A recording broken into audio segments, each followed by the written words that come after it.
Welcome to Talking Entertainment. I'm Brandon Laws, and Dan Zeal is on the other side of the line. What's up, Dan? Hello. Crazy times right now.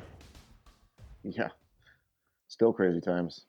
Yeah. Crazy. So, well, and we're not even talking about just the quarantine and coronavirus stuff. We talked about that last time and what we were up to. And, now there's protests and riots happening and, the Black Lives Matter movement. And there's just a lot of heated stuff going on all across the nation. Some of the current events that we wanted to talk about, though, let's start with your boy Drew Brees. He got himself into a little bit of hot water. I didn't think he said anything too controversial or anything. I think it was just, struck the wrong chord with a lot of people. So why don't you explain that? Yeah, basically what happened was he was on a interview with Yahoo Finance, and they kind of from what my understanding is they kind of blindsided him with the question, Huh. Yeah. and his response wasn't really great. I think the biggest issue that everyone had with it was not necessarily what he said, but what he didn't say. He brought up the flag again. Yep. I was kind Yep. of the way that the question was worded, so. Just kind of it was an Well, ignorant. like go back real quick. So, did they bait him by saying something like, What's your perspective on the kneeling during the national anthem, that kind of thing? That was exactly what they asked him too. They asked Okay, him so about, they said if people do it again, what's his response going to be? yeah. Yeah, So he kind of answered the question. I think it was just kind of he didn't really think about it at the time, and his answer wasn't good. Like as a big fan for him, Drew does a lot of really good things. Like the guy donated 5 million to New Orleans to help feed it. He's done a lot since post yeah, Katrina.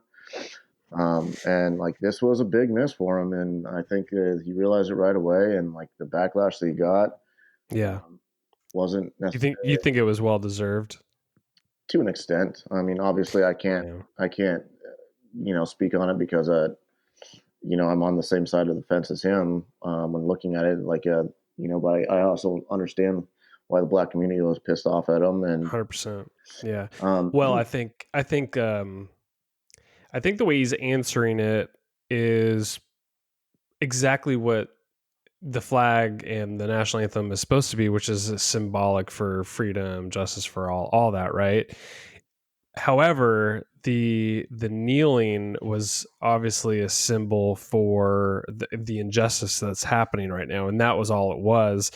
And I think that's even more clear than ever, that's all it is just speak. It's they're basically protesting peacefully, And the thing is, the stance of the NFL was, pro standing for the flag, and I think a lot of the owners are the same way. And I think that's probably ingrained in him. He was probably just thinking like, okay, this is the stance I'm taking. This is the stance of the NFL. But I think things have changed. I think people are starting to understand why things are the way they are and why people are kneeling. And I think even Malcolm Jenkins, I think he's a teammate of Drew Brees, right? Or is it a past teammate?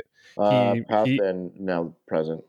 He just Okay, signed with him. so he articulated it beautifully, I think, in a very emotional Instagram video or something like that, and he just said, like, "Look, you're not getting it, not getting it." So I think he woke up. I think he issued an apology the next day after people just ripped him to pieces online. Yeah, and I think the most important thing is like he acknowledged it and he accepted the miss that he had, and you know, I, I think the biggest thing you can do in this is like acknowledge the ignorance that you show, and like I think when the Kaepernick thing happened, I'm sure there's a podcast. I'm pretty sure that at the time that we talked about it too, and I think it was when a lot of this stuff was first happening. I think we were both kind of ignorant to it too, and just I think now the way things are going is I think we're all starting to become a little less ignorant and starting to acknowledge all the things that they were talking about. And you know, Yeah. at the time we didn't think Kaepernick was right, but dude's right. Well, I think when you look at like a when you're protesting something, what you believe is right, way he was going about it is, you obviously look back on it in hindsight, it was peaceful. He was just trying to disrupt something that was normal and constant to prove a point that was totally unrelated to the flag. It was just like, hey, look, there's a lot of injustice happening, and you guys need to wake up.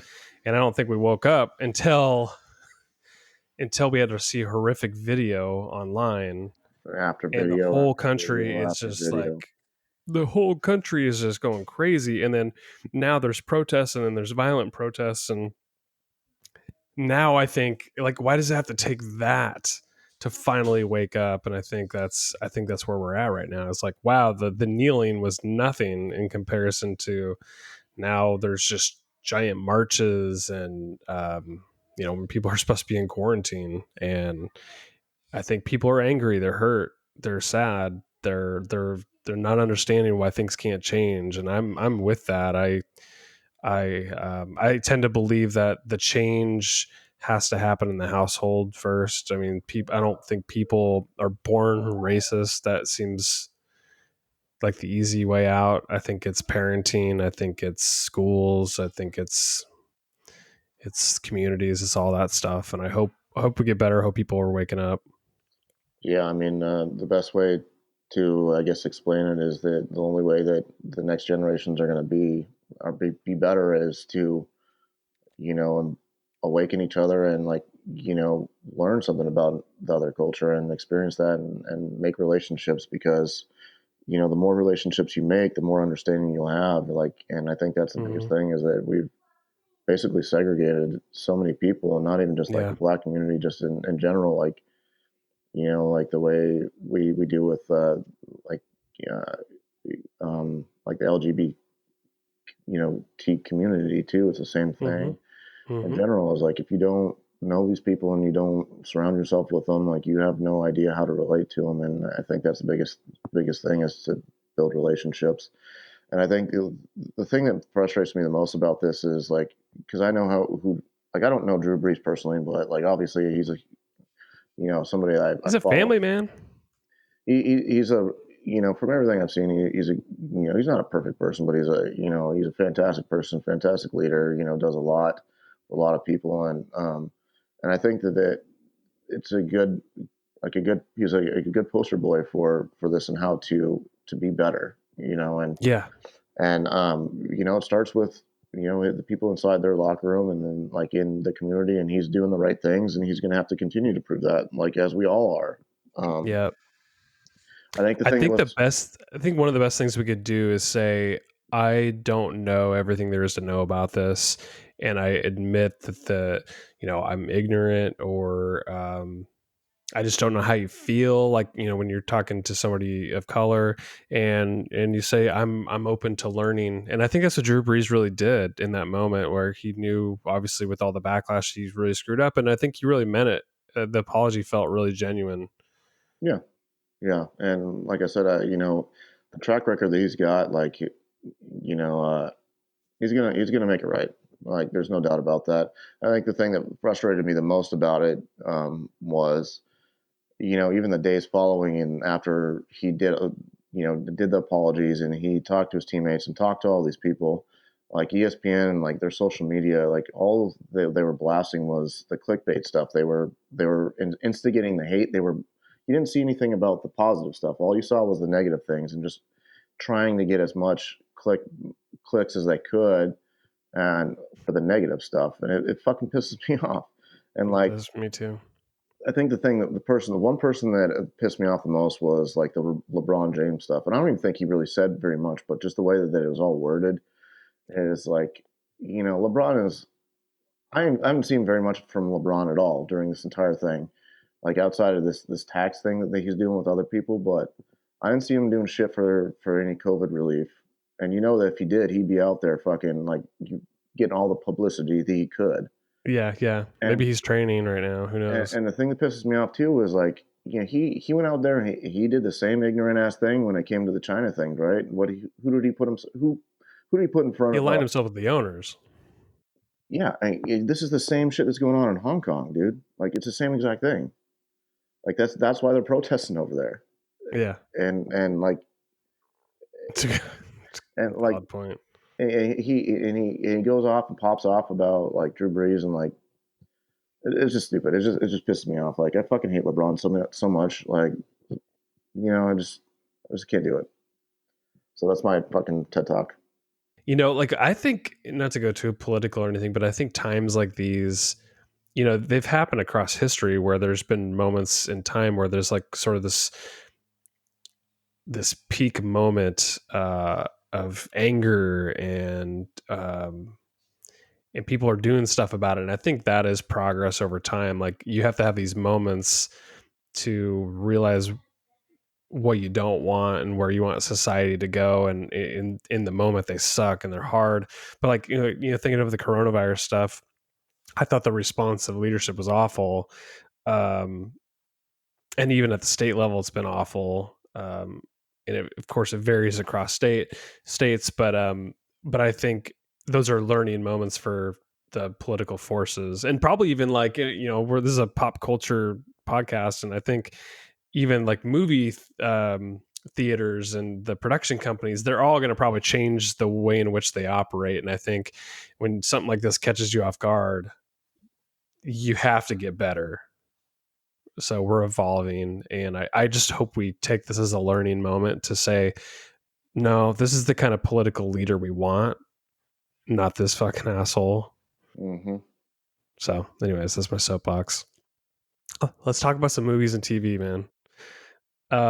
Let's talk about The Hunt. So I watched this last night.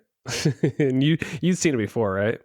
Yeah, we just red boxed it, and I was confused because we had been talking about a TV show, and I was like, I thought you were talking about a TV show, and then after you, No, yeah, I was just like I was scrolling through what was new, and that one had came out for a rental because I think at first it was one of those theater at home movies, and I'm like, I'm on the fence about it. I don't want to spend $20 on watching it, so I think I rented it for like $5 last night, and I really liked it. It had the kind of Ready or Not vibe to it, and the thing is, what I've kind of read about it, and I'm a huge fan of this book, but Animal Farm by George Orwell. This was basically kind of based on that because there were so many political undercurrents about it, where you basically have this political elite, or this society, or who this group of people basically thinks they're better than everybody else, and then they kind of force their will on others, and it had a kind of Hunger Games vibe to it, with the fact that like 12 people wake up not knowing where the hell they're at, and then there's a hunt that's happening, and these basically the plot is these rich liberal elites hunt these people who are basically talking bad about the person on internet boards or something, basically probably trying to damage the person politically or something. But and that was basically and all in of a all those nutshell. people end up getting fired. So then they go and do the thing that they're rumored to do. Yep. So I thought it was fascinating. Um, it was entertaining. Yeah. There's a lot of like political humor in it. It was like a satirical view of how conservatives and liberals like look at each other. Because they went hard on the stereotypes big time. Mm-hmm. Like what were they saying, like the word deplorable? I think Hillary Clinton used that back in the 2016 election, but then the person was like, what I really wanted to say is redneck or something like that. It's like, come on, really? But again, a satirical look at our society right now, and it's sad. The funny thing is, this movie was like it's supposed to come out like last year, or I think, and it got pushed out a couple times, so it's a little bit Oh, did it older. really? Yeah, they delayed it because of um, there was I think it was the Vegas shooter or something like that. One of those Oh guys, and so they shit! delayed it, Yeah, yeah, that makes sense. and then it got delayed again because of the coronavirus. So then it finally came out. Yeah, Yeah, I mean, you're right. Like I think that was a funny thing about it is it did have a lot of those in there. So I mean, like it's a funny movie, but I mean it's not like a comedy, but it does. Oh, I think there's a lot of comedy to it.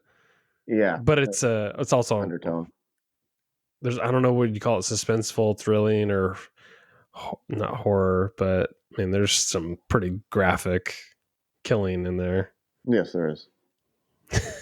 Do you remember the one scene? And this shouldn't spoil it for people too much, but the one scene where the one chick like falls in the pit, and she's got like Yeah. a spike driven through her, and then like through her leg and her stomach, and then somehow she gets out and starts walking around, and then she like gets blown up by like a, a mine and goes back into the pit, and like half her body's cut off and her guts are hanging out. I'm like, oh, that was too far. That was way too far. That was pretty funny. Yeah. Anyways, it's worth a watch. Yeah, it's good. Check it out. Tell me about a couple of the movies that you've been watching. You have Point Break on your list, so talk about that one. Yeah. So outside of because there's so few like new movies that are coming out, Yeah. like we continue to go down the older movie um, rabbit hole here, and like Point Break was on sale on Vudu, and so like Nancy had never seen it before, and this is the original Point Break. I'm not talking about that bullshit fucking remake that they made. I don't think I ever watched that, but Keanu Reeves, Gary Busey, Patrick Swayze, and Yeah. And I heard the original is way better than I've never seen either of them, which is really weird and sad. But I heard the original is way better than the new one. oh my goodness! All right, so your homework assignment today is to watch Point Break at some point. All right. Okay. Okay. um, Point Break it is like it's basically the original Fast and Furious. Like Fast and Furious is basically Oh, a carbon copy of this movie. Um, really? God damn, I forgot how good it was too. It's kind of it's like a funny movie because of how silly it is, but at the time, like it was young Keanu, like Gary Busey's in it too. Like Oh it's man, funny Gary how Busey. far Gary Busey's gone, but it's a good movie, man. Like it's so fucking entertaining.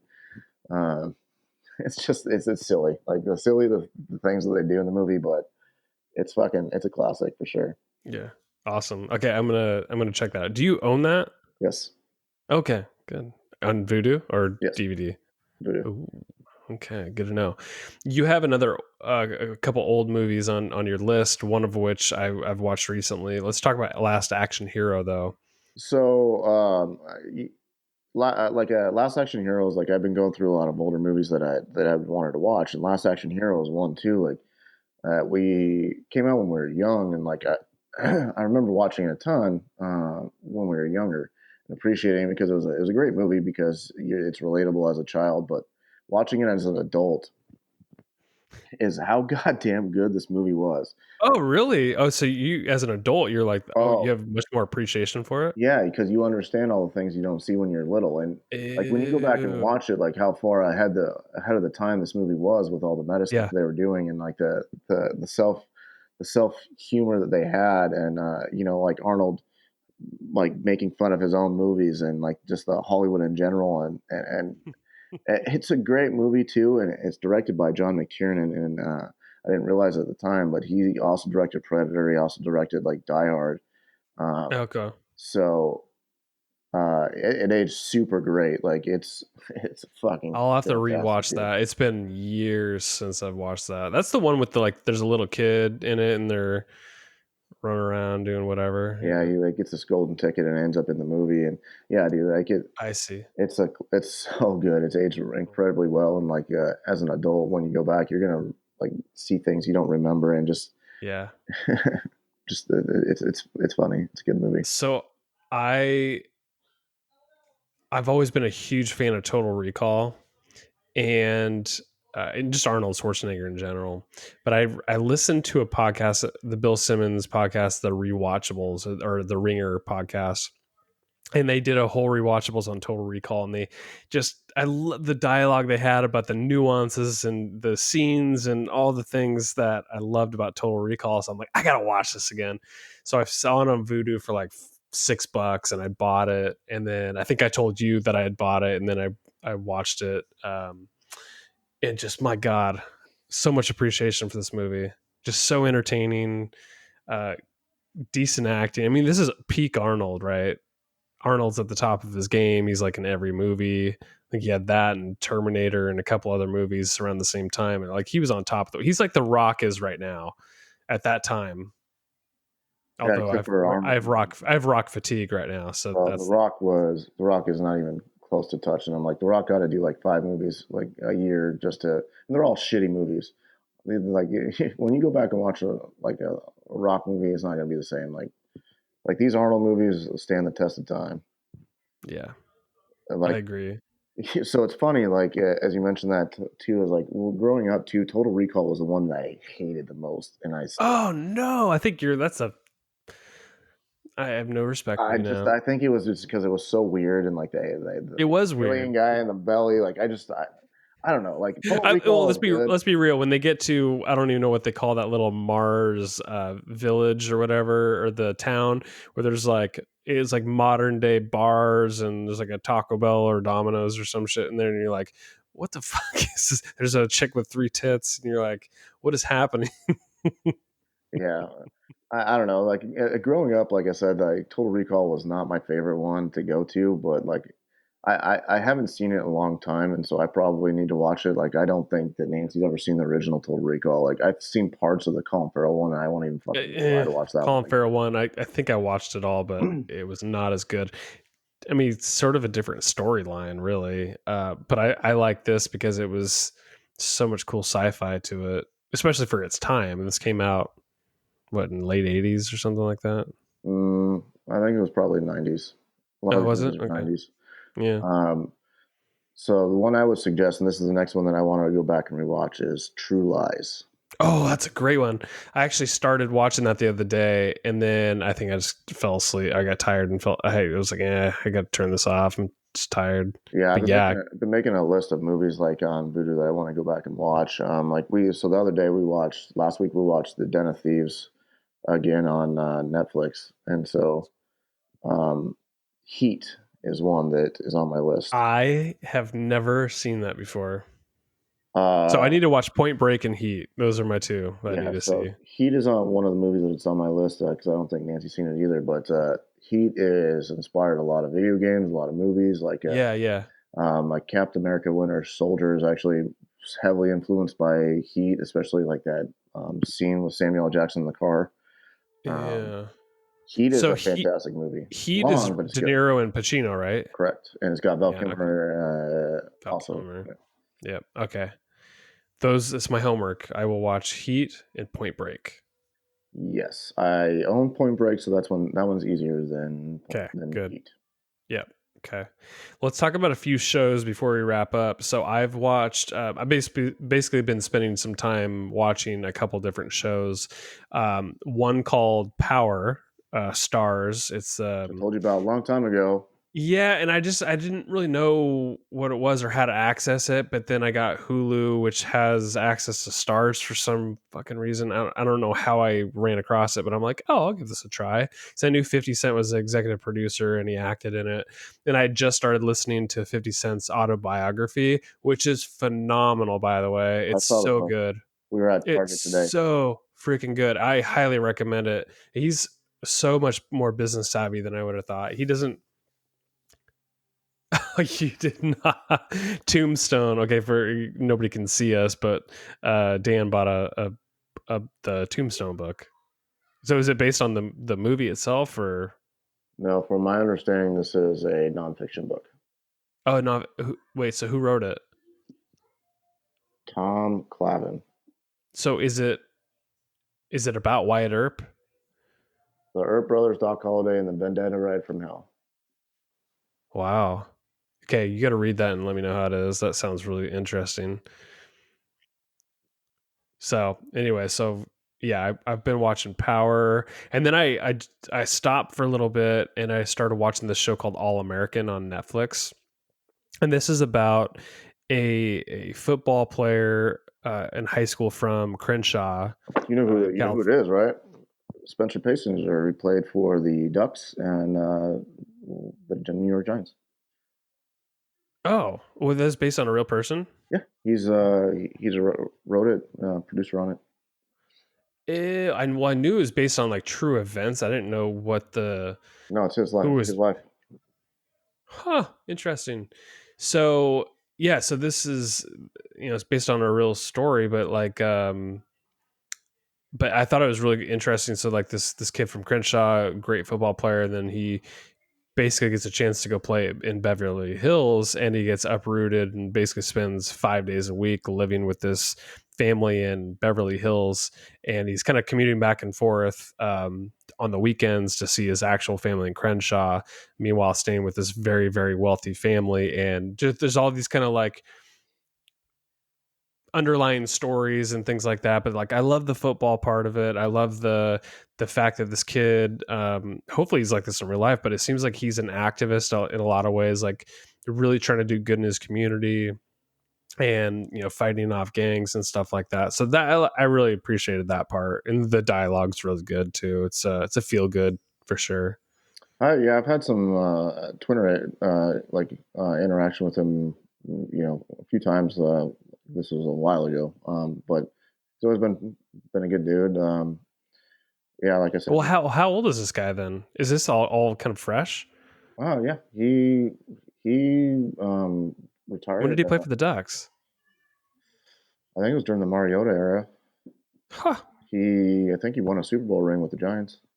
Holy shit. I think he's about our age. Oh my god. Um, That's yeah, crazy. I'll read more about his story then, because I'm really loving the show. yeah, I've heard it's a good show. I had never watched it, but know the guy,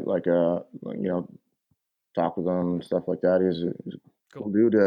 Like he's one of those people like we're super proud of. Like he played in the NFL for a few seasons, Yeah. and he got out and he's doing something good. He not only part of that show, but I think he's also doing some writing and some other stuff too. So Nice. Well, smart I guy. thought maybe it was based on D'Anthony Thomas because I knew he came from Crenshaw. No, no, no. It's definitely it's his life. But I'm sure there are a lot of players that have come from Crenshaw. You Yeah. know, I don't know how Oregon recruits so many people from that area. it's just a pipeline like anything else. True. Yeah. I did think it's very interesting the show. They start talking about the recruiting and just the political game and like all the money being passed around, and he did the right thing and like declining money when it was offered to him and special treatment because they're trying, recruiters are trying to lock him into a certain school, and it's just like it's a lot of pressure for a kid. So I just loved seeing the realness of it. Yeah, I think I don't know if it was Bilotti or it was Chip. One of the two recruited him, but he played in that era. Nice. Okay, so you've been let's wrap up with this. You've been watching Dark, which is a show I talked about not too long ago, maybe the last podcast. It's this German show, a lot of weird shit going on in it, and it's like dubbed over English, no subtitles, but just dubbed. What's your take on it? Because I don't know how much you're into it, but We're on episode 7 right now, the first season. so So, um, it's starting to get pretty good at that point, huh? yeah. So I texted you the other day when we were watching it. First five, first like 4 episodes is like confusing as fuck, and part of Yes, it's because you have like no because it jumps back and forth between time, and you're not sure what the hell's going on. yeah, it's confusing as fuck. And then like episode 5, like they start to tie things like the threads together, and like as soon as like it happens, you're like, holy shit, this just got good. Yeah, So yeah, like it's interesting to watch. Like you still have no fucking idea what's going on. It's still super confusing, but like as they're starting to tie the threads together, you're starting to see like the bigger picture. And so I'm interested to see where the season goes. yeah. Um, in the next season, and I know the third season's coming out in a couple weeks. Oh, So cool. Okay, so it's still gonna go. That's great. yeah, the kind of the thing that like I've been trying to crave, like watching something new, and like there's not a ton on Netflix like you really want to jump into, and like the fucking only shows that I can find are in another language, and so And you're not I gonna do that. well, no, I tried. So I tried watching. I think it's called Kingdom. It's like Okay. like a Japanese like ancient era like samurai Yeah. thing, but it's supposed to have zombies. And started watching that, but I fell asleep. I don't know if it's dubbed, but it's subtitles, and like Nancy didn't want to watch that, so I Well, was like, all especially when you're right. doing it late at night, it's really hard to read. Like Yeah. Like, especially if you've had a couple of drinks or something, you're like, yeah, I don't feel like reading right now. Yeah, so then we went back to this. I was like, all right, let's try it again. And like, so we started getting into it, and we're both kind of into it. So we're gonna see where it goes. Yeah. Nice. Well, keep me updated on how you like it. Okay. Well, it's really, really good to connect with you. I'm glad we could talk about some of the current issues going on right now. It's crazy times, but we'll hopefully get through this and keep our sanity and treat other people good and all that good stuff. So anyways, connect with us on Twitter. I'm at Brandon Laws. Dan's Dizzy Zebo. I'm on Instagram at Laws Brandon, and Dan's somewhere on there. Yes, somewhere on there. Peace out, my friend. Peace.